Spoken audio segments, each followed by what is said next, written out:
Assalamualaikum warahmatullahi wabarakatuh. Pernahkah engkau mengalami hari-hari ketika dada terasa sempit, pikiran letih, dan langkah seperti kehilangan arah? Kita berusaha keras di luar diri, mengejar pengakuan, memburu kenyamanan, namun tetap saja ada ruang kosong yang tidak terisi. Engkau menatap langit malam yang tenang, berharap ada jawaban yang turun ke dalam jiwamu. Terkadang kita merasa telah mencoba segalanya, tetapi jiwa belum juga damai. Tapi mungkinkah selama ini kita mencari di tempat yang keliru, sementara tempat terbaik untuk bertemu dengan Allah justru begitu dekat? Di perjalanan hidup yang riuh, kita sering membayangkan ketenangan hanya ada di bangunan yang megah, pada pemandangan yang menakjubkan, atau pada keberhasilan yang memukau.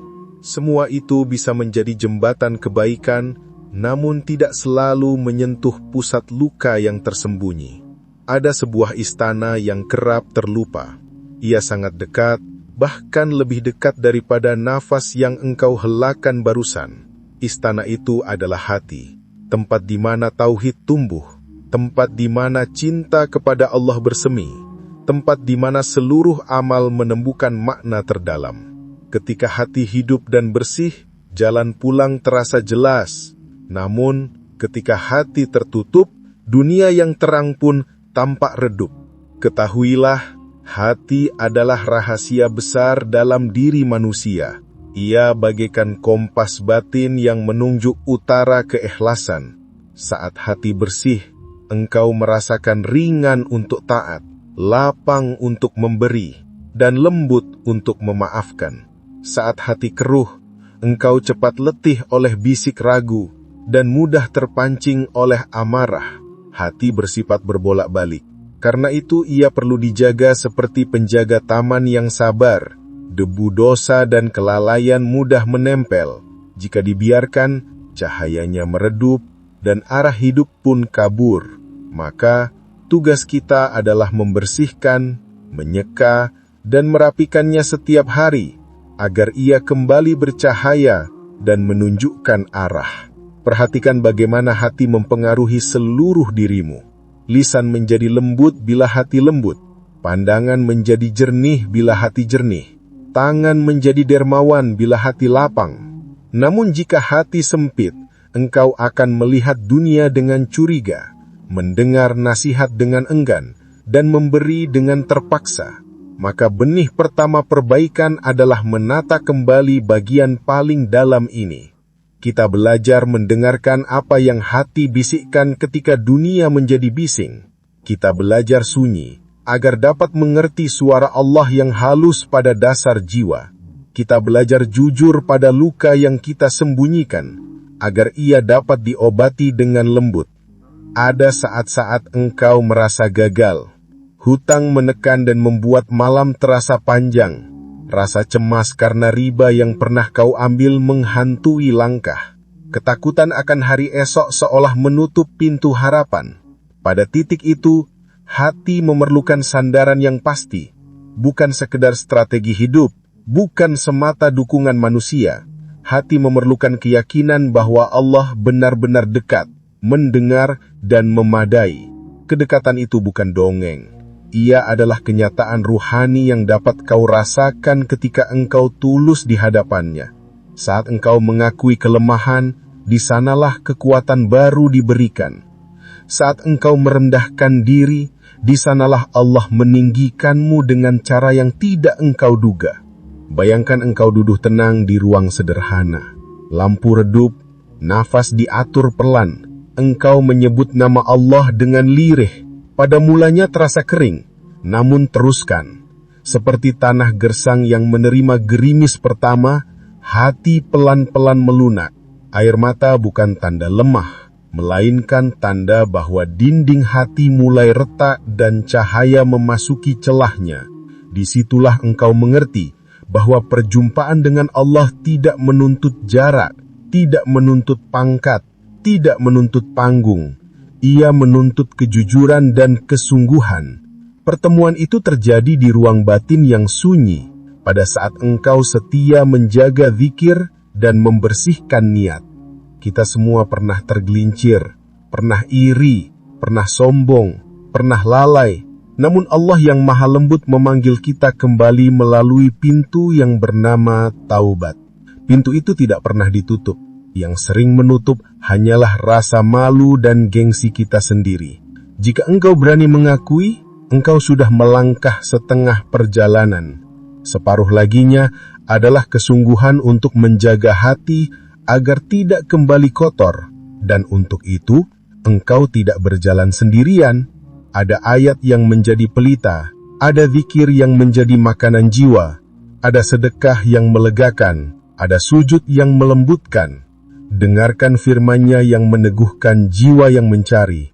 Allah berfirman dalam surah Qaf ayat 16, "Kami sungguh telah menciptakan manusia dan mengetahui apa yang dibisikkan oleh hatinya, dan kami lebih dekat kepadanya daripada urat lehernya." Ayat ini bukan sekedar informasi, ia adalah pelukan bagi hati yang takut dan lelah. Jika Allah sedekat itu, maka jauhnya rasa kita hanyalah kabut urusan dunia. Tugas kita adalah menyingkirkan kabut itu setapak dengan setapak hingga kedekatan menjadi terang. Mulailah dengan langkah kecil. Rapikan niat sebelum engkau melangkah keluar rumah. Jaga lisan dari keluh berlebih. Pilih teman yang mengingatkanmu pada Allah. Sisihkan sebagian rizki untuk sedekah agar hatimu lapang. Bila engkau punya hutang, susun ikhtiar yang jujur dan bersungguh-sungguh. Lalu serahkan hasilnya kepada Allah. Itulah tawakal yang benar. Usaha yang penuh tanggung jawab, hati yang tenang tanpa gelisah. Sebab engkau percaya bahwa penentu hasil hanyalah Dia. Hati yang demikian menjadi istana yang damai bagi cahaya tauhid. Pada akhirnya, engkau akan mengerti bahwa jalan pulang tidak pernah benar-benar jauh. Yang jauh adalah perhatian kita yang terseret oleh gemerlap dunia. Kembalilah pelan-pelan. Dengarkan detak jantungmu. Di sana ada ketukan yang mengajakmu menyebut namanya. Di sana ada undangan lembut yang mengatakan, pulanglah. Allah menunggumu dengan kasih yang tidak pernah habis. Hati adalah istana yang harus kau jaga. Di sanalah pertemuan agung itu terjadi. Sunyi, dekat, penuh kasih. Ketika engkau memandang kehidupan ini, seringkali yang terlihat hanyalah permukaan. Orang tampak bahagia karena rumahnya megah. Orang tampak kuat karena harta melimpah. Orang tampak mulia karena pangkatnya tinggi. Namun, semua itu hanyalah cermin luar. Sesungguhnya, sumber dari seluruh kebaikan dan keburukan ada pada satu ruang kecil yang bernama hati. Ia ibarat raja yang memimpin kerajaan tubuh. Jika hati baik, maka seluruh anggota tubuh akan ikut dalam kebaikan. Jika hati rusak, maka seluruh tubuh pun akan mudah tergelincir. Engkau tentu pernah merasakan betapa sulitnya menjaga lisan agar tidak menyakiti, atau menjaga mata agar tidak tergoda. Semua itu kembali kepada hati. Lisan hanyalah juru bicara, mata hanyalah jendela, tangan hanyalah alat. Bila hati dipenuhi cahaya, ucapan akan lembut, pandangan akan terjaga, dan tangan akan ringan memberi. Sebaliknya, bila hati dipenuhi kegelapan, kata-kata berubah kasar, pandangan mudah tergoda, dan tangan menjadi kikir. Maka pusat perbaikan ada pada hati, bukan semata pada perilaku luar, sebab perilaku hanyalah bayangan dari apa yang bersemayam di dalam. Rasulullah Shallallahu Alaihi Wasallam pernah bersabda, "Ketahuilah bahwa dalam tubuh ada segumpal daging. Jika ia baik, maka baiklah seluruh tubuh.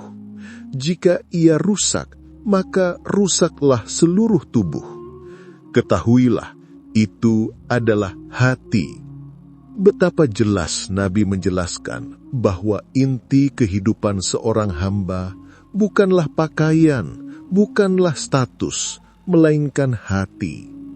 Maka engkau perlu memberi perhatian yang layak kepadanya.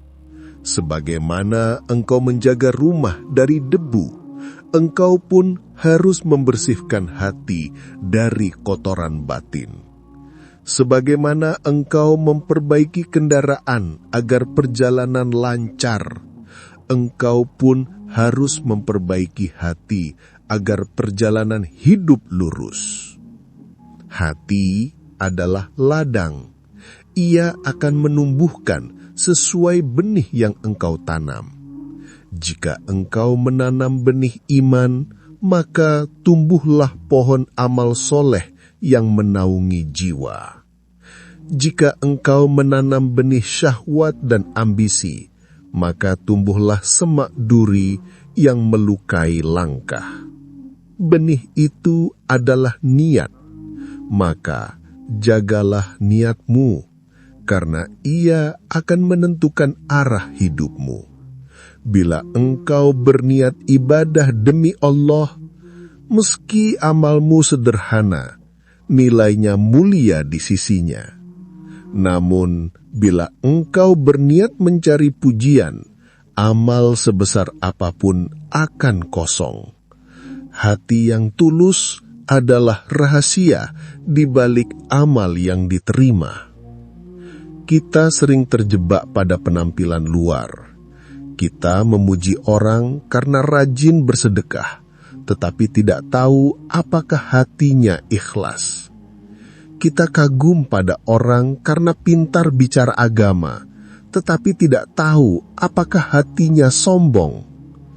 Kita kadang meremehkan orang sederhana, padahal bisa jadi hatinya penuh ketakwaan. Maka jangan terburu menilai, sebab Allah tidak melihat rupa dan harta kita, tetapi melihat hati dan amal kita. Betapa banyak orang yang tampak kecil di mata manusia, namun agung di sisi Allah karena hatinya yang jernih. Dan betapa banyak yang tampak agung di mata manusia, namun hina di sisi Allah karena hatinya yang kotor. Engkau perlu menyadari bahwa hati adalah tempat bersemayamnya iman. Iman tidak sekadar diucapkan oleh lisan, ia tumbuh di hati, meyakinkan jiwa bahwa hanya Allah satu-satunya penolong. Dari hati yang berimanlah lahirlah kekuatan untuk sabar, syukur, dan tawakal. Hati yang beriman akan teguh meski tubuh lemah, akan tenang meski dunia berguncang. Sebaliknya, hati yang rapuh akan gelisah meski harta melimpah, akan resah meski pujian bertubi-tubi. Maka iman bukanlah angka di kepala, melainkan cahaya yang menetap di dada. Lihatlah bagaimana engkau menghadapi cobaan. Saat hutang menekan, apakah hatimu berlari kepada Allah atau justru mencari jalan pintas dengan riba?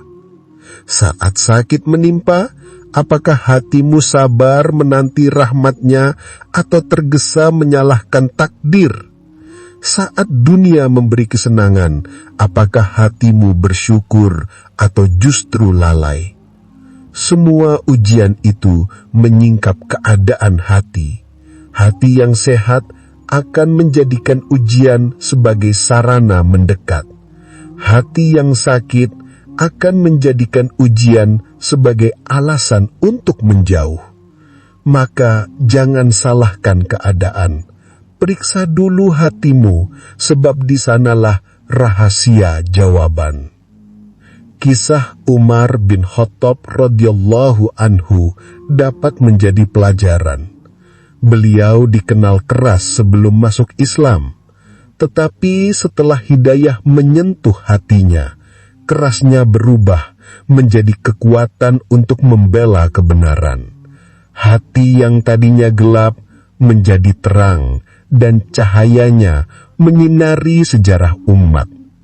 Dari sini kita belajar bahwa perubahan besar selalu dimulai dari perubahan hati. Tidak ada hati yang terlalu keras untuk dilembutkan Allah. Tidak ada hati yang terlalu jauh untuk dikembalikan. Asal engkau mau mengetuk pintunya, Allah akan membuka dan menuntun. Maka perhatikanlah apa yang mengisi hatimu. Jangan biarkan iri dan dengki menjadi penguasa. Jangan biarkan kesombongan dan ambisi menutup pintu cahaya. Isi hatimu dengan zikir, doa, dan rasa syukur. Tanamkan keyakinan bahwa rizki tidak pernah tertukar, ujian tidak pernah salah alamat, dan janji Allah selalu tepat. Dengan hati seperti itu, engkau akan berjalan tegak meski dunia goyah. Engkau akan tenang meski banyak kekurangan. Engkau akan damai meski hidup sederhana. Sebab damai bukan datang dari luar, tapi dari dalam hati yang bersih. Perjalanan menjaga hati bukan perjalanan sehari. Ia adalah perjalanan seumur hidup.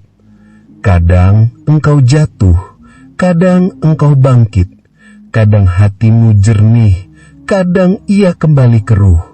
Jangan menyerah. Setiap kali jatuh, bangkitlah lagi. Setiap kali keruh, bersihkan lagi. Sebab yang dinilai Allah bukanlah kesempurnaan, melainkan kesungguhan. Hati yang selalu berusaha kembali akan mendapat rahmat yang luas. Hati yang enggan berusaha akan semakin tertutup. Maka pilihlah jalan untuk terus berusaha, meski langkahmu kecil, asalkan engkau tidak berhenti. Ada saatnya engkau merasa lelah dengan dirimu sendiri, lelah dengan dosa yang berulang, lelah dengan janji yang sering kau langgar, lelah dengan luka yang tak kunjung sembuh. Pada titik itu, Allah membuka sebuah pintu yang luas, pintu yang penuh kasih, pintu yang tidak pernah ditutup. Pintu itu bernama taubat. Melalui taubat, hati yang kotor bisa kembali bersih.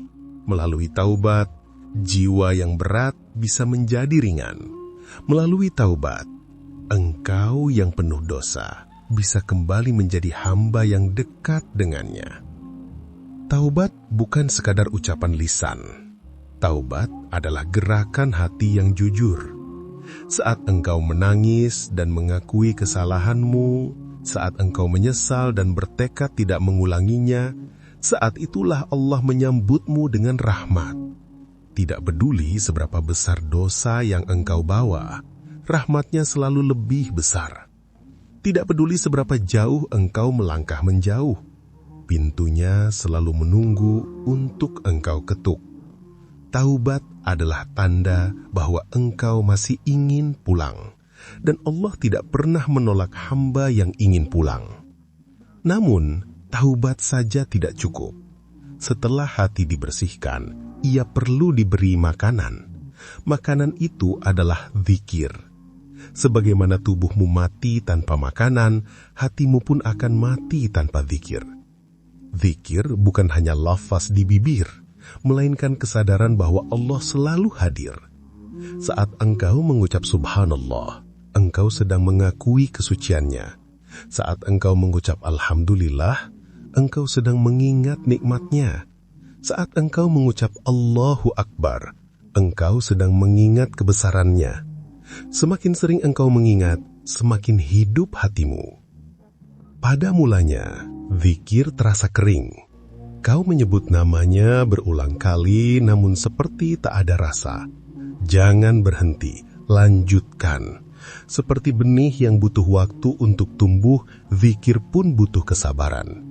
Lama-kelamaan, kata-kata itu akan menetes ke dalam jiwa. Ia akan menjadi air yang menghidupkan ladang hati. Pada saat itulah engkau merasakan tenang yang sulit dijelaskan. Gelisah berkurang, amarah reda, dendam larut, semua karena hati yang kenyang oleh zikir. Sholawat juga menjadi salah satu zikir yang penuh berkah. Saat engkau bersholawat, engkau mengingat Nabi Muhammad SAW, kekasih Allah yang mulia.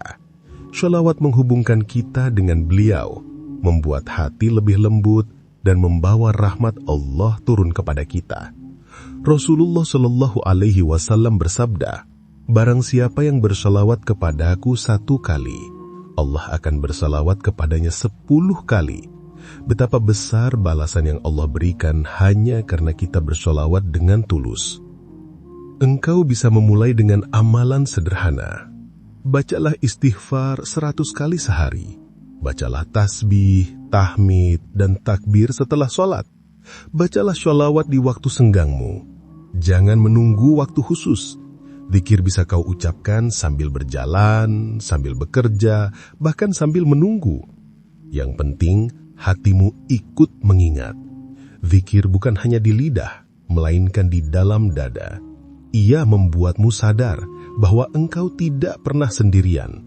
Ada Allah yang selalu dekat, mendengar, dan menjaga. Kisah Nabi Yunus alaihissalam mengajarkan betapa kuatnya zikir. Saat beliau berada di dalam perut ikan di tengah kegelapan laut, tidak ada yang bisa menolong beliau. Namun beliau berzikir dengan doa, La ilaha illa anta subhanaka inni kuntu minadz zalimin. Tidak ada Tuhan selain engkau, maha suci engkau, sesungguhnya aku termasuk orang yang zalim. Dengan doa itu, Allah menyelamatkannya dari kegelapan. Zikir bukan hanya bacaan, melainkan senjata bagi jiwa yang terdesak. Zikir juga menjaga hati dari penyakit. Saat hatimu sibuk dengan mengingat Allah, setan tidak punya ruang untuk menanamkan iri, dengki, atau sombong. Hati yang kosong mudah disusupi. Hati yang penuh zikir terlindungi. Itulah sebabnya para ulama menyebut zikir sebagai benteng yang kuat. Engkau tidak akan bisa mengusir was-was setan hanya dengan logika, tetapi engkau bisa menutup pintunya dengan zikir. Bayangkan hatimu seperti taman. Tanpa air, ia kering. Tanpa penjaga, ia dirusak. Taubat adalah membersihkan gulma yang tumbuh. Zikir adalah air yang menyuburkan tanaman. Jika engkau terus merawatnya, taman itu akan tumbuh indah dan meneduhkan. Di dalamnya, engkau akan menemukan kedamaian yang tidak bisa dibeli. Dan kedamaian itu adalah hadiah dari Allah untuk hamba yang menjaga hatinya dengan taubat dan zikir. Setelah engkau membersihkan hati dengan taubat dan menghidupkannya dengan zikir, tugas berikutnya adalah menjaganya. Menjaga hati tidak kalah penting dari membersihkannya, karena hati yang sudah bersih pun bisa kembali kotor bila engkau lengah. Dunia ini penuh debu yang mudah menempel. Dosa kecil, kelalaian, prasangka buruk, iri, dengki, dan kesombongan adalah debu yang setiap hari berusaha masuk ke dalam hati. Jika dibiarkan, debu itu menumpuk hingga cahaya hati kembali redup. Maka, engkau harus menjadi penjaga istana hatimu. Salah satu penyakit hati yang sering tersembunyi adalah iri. Iri membuatmu menderita bukan karena kekuranganmu, tetapi karena kelebihan orang lain. Engkau melihat tetangga mendapat rizki, lalu hatimu sakit.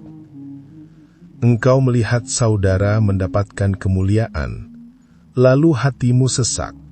Padahal rezeki setiap orang sudah ditetapkan oleh Allah. Iri tidak menambah apa-apa selain membuatmu semakin tidak bahagia. Maka, lawanlah iri dengan syukur. Ingatlah nikmat yang Allah berikan kepadamu, karena syukur menutup pintu iri, sementara iri menutup pintu syukur. Ada pula dengki yang lebih berbahaya. Dengki bukan hanya tidak suka pada nikmat orang lain, tetapi berharap nikmat itu hilang darinya. Dengki lahir dari hati yang tidak ridho pada takdir. Padahal Allah memberi setiap hamba sesuai dengan kebijaksanaannya. Jika engkau dengki, sejatinya engkau menolak keputusan Allah. Maka rawatlah hati dengan doa kebaikan untuk orang lain.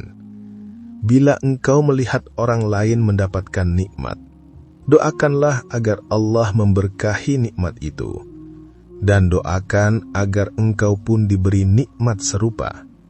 Dengan cara ini, dengki akan larut, dan doa yang tulus akan kembali menjadi kebaikan untukmu.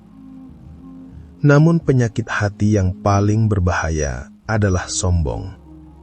Sombong membuatmu merasa lebih baik daripada orang lain. Sombong membuatmu enggan menerima nasihat.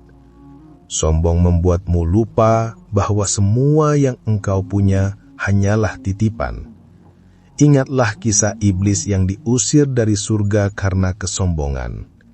Ia merasa lebih mulia daripada Adam, karena diciptakan dari api, sementara Adam dari tanah. Kesombongan menjadikannya makhluk yang terkutuk. Maka berhati-hatilah. Jangan biarkan sombong merusak amalmu. Ingatkan dirimu bahwa tanpa rahmat Allah, engkau tidak memiliki apapun. Untuk menjaga hati dari semua penyakit ini, engkau perlu menghiasinya dengan husnudzon, prasangka baik. Berprasangka baik kepada Allah, kepada diri sendiri, dan kepada sesama. Husnudzon kepada Allah membuatmu yakin bahwa setiap takdir adalah kebaikan, meski terkadang pahit. Husnudzon kepada diri sendiri membuatmu tidak putus asa dalam perbaikan. Husnudzon kepada sesama membuatmu lebih mudah memaafkan dan mencintai. Dengan husnudzon, hati menjadi lapang, tidak mudah terguncang, dan tetap damai dalam badai kehidupan. Kisah seorang tabi'in bernama Hasan al-Basri bisa menjadi teladan. Suatu ketika, beliau didatangi seseorang yang mencela dirinya dengan kata-kata kasar. Hasan al-Basri mendengarkan dengan tenang, lalu menjawab, "Apa yang engkau katakan lebih sedikit daripada yang aku ketahui tentang diriku sendiri." Begitu rendah hati beliau menghadapi celaan. Hatinya terjaga dari sombong karena selalu berhusnudzon kepada Allah dan selalu merasa dirinya masih perlu banyak memperbaiki diri. Dari beliau, kita belajar bahwa menjaga hati bukan berarti tidak pernah disakiti, tetapi bagaimana merespon dengan sabar dan bijaksana. Menjaga hati adalah pekerjaan harian. Engkau perlu membersihkannya dari iri dengan syukur. Engkau perlu mengobatinya dari dengki dengan doa. Engkau perlu melindunginya dari sombong dengan rendah hati. Dan engkau perlu menguatkannya dengan husnudzon. Jika engkau terus berlatih, perlahan hatimu akan menjadi benteng yang kuat, tempat yang damai, dan istana yang indah bagi cahaya Allah. Ketika perjalanan menjaga hati sudah engkau jalani, engkau akan sampai pada satu titik yang penuh ketenangan. Titik di mana engkau tidak lagi bergantung pada manusia, tidak lagi terikat pada dunia, dan tidak lagi takut pada masa depan. Hati yang bersih akan membawamu kembali kepada Allah dengan damai. Inilah tujuan tertinggi dari seluruh perjalanan ini. Bukan sekadar agar orang lain memandangmu soleh, bukan agar dunia memujimu, melainkan agar engkau bisa pulang kepada Rabb-Mu dengan hati yang tenang. Allah telah berfirman, "Hai jiwa yang tenang, kembalilah kepada Tuhanmu dengan ridho dan diridhoi. Maka masuklah ke dalam golongan hamba-hambaku, dan masuklah ke dalam syurgaku." Ayat ini adalah janji yang indah. Janji bahwa siapapun yang menjaga hatinya akan disambut dengan keridhaan. Ia tidak hanya diterima, tetapi juga dicintai. Ia tidak hanya pulang, tetapi juga diundang ke dalam syurga. Namun, perjalanan menuju hati yang damai bukanlah jalan tanpa cobaan. Engkau akan diuji dengan kesulitan, akan diuji dengan kekurangan, dan akan diuji dengan luka. Saat itu, kuncinya adalah sabar. Sabar bukan berarti diam tanpa usaha. Sabar adalah keteguhan hati untuk tetap taat meski terasa berat. Saat engkau sabar, engkau sesungguhnya sedang menyiapkan ruang yang lebih luas dalam hatimu untuk cahaya Allah. Selain sabar, engkau perlu bertawakal. Tawakal bukan berarti pasrah tanpa usaha. Tawakal adalah usaha yang sungguh-sungguh lalu menyerahkan hasilnya kepada Allah. Engkau berikhtiar mencari rizki, melunasi hutang, menghindari riba, dan menjaga amanah. Namun setelah semua ikhtiar itu, hatimu tetap tenang, karena engkau yakin rizki dan pertolongan datang hanya dari Allah. Tawakal adalah melepaskan beban yang tidak mampu engkau pikul, dan menyerahkannya kepada Zat yang Maha Kuasa. Ada kalanya engkau merasa sendirian, doa terasa lama dikabulkan, harapan tampak jauh. Namun percayalah, pertolongan Allah selalu datang tepat waktu. Tidak pernah terlambat, tidak pernah salah alamat. Tugas kita hanyalah terus mengetuk pintunya dengan doa dan amal yang tulus. Allah mendengar, meski engkau hanya berbisik dalam hati. Allah melihat, meski engkau bersembunyi di keramaian. Allah peduli, meski dunia seakan tidak peduli. Maka jangan biarkan hatimu patah. Jangan biarkan kecewa menguasaimu. Ingatlah bahwa setiap langkahmu selalu dalam pengawasan Allah. Setiap air mata yang jatuh tidak pernah sia-sia. Setiap doa yang engkau panjatkan akan kembali sebagai kebaikan. Bahkan jika belum engkau lihat jawabannya, sesungguhnya Allah telah menyiapkannya di waktu yang paling indah. Mari kita berdoa dengan penuh harap. Ya Allah, sucikanlah hati kami dari iri, dengki dan sombong. Lapangkanlah dada kami dengan zikir dan syukur. Jadikanlah hati kami sebagai istanamu, tempat cahayamu bersemayam. Ya Allah, kuatkanlah kami dalam sabar, teguhkanlah kami dalam tawakal, dan karuniakanlah kami keyakinan bahwa pertolongan-Mu selalu datang tepat pada waktunya. Jangan biarkan hati kami mati oleh kelalaian. Hidupkanlah ia dengan cinta-Mu, hingga kami kembali kepadamu dalam keadaan ridha dan diridhai. Segala puji bagi Allah yang telah memberi kita kesempatan untuk kembali. Segala puji bagi Allah yang telah membukakan pintu taubat. Segala puji bagi Allah yang telah menjadikan hati sebagai jalan menujunya.